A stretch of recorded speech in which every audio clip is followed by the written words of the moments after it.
we're seeing a little bit of, I guess, factions being brought out from these NAFTA talks. How should China proceed from here on forward? Yeah, because they can't really retaliate in kind on the trade front, right? So there's $660.5 billion in total trade between the two nations in 2017. The U.S., of course, importing the bulk of that, $505 billion, exporting just $155 billion. And Bloomberg Intelligence did the math and crunched the numbers. That leaves China about $45 billion short of offsets if the U.S. does indeed go ahead Friday, Asia time, to impose new tariffs on the full $200 billion.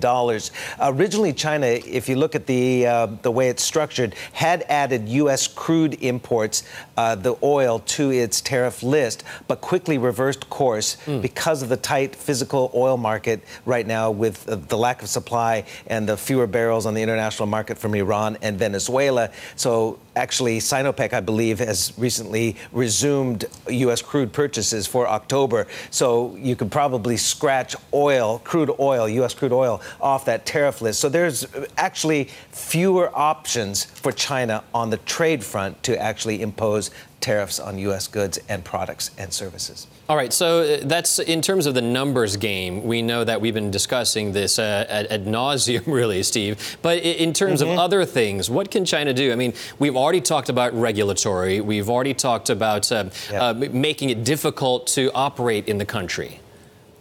That will never be an official stance, by the way, the market access issues, because that plays right into what the U.S. and others have been saying, that China is artificially putting up barriers to entry. So, but that actually could be a way China could retaliate, but they will never say that officially in its tariff list or its list of actions. But of course, we've also talked ad nauseum about the weaponization of the yuan. Yeah. However, all indications are they are not doing that with the resumption of this counter-cyclical measure in the daily fixing.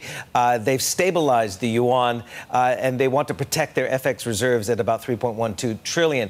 Other things they could do, well, they could curtail exports of rare earths. They're used in everything from smartphones and cars to U.S. missiles and defense products.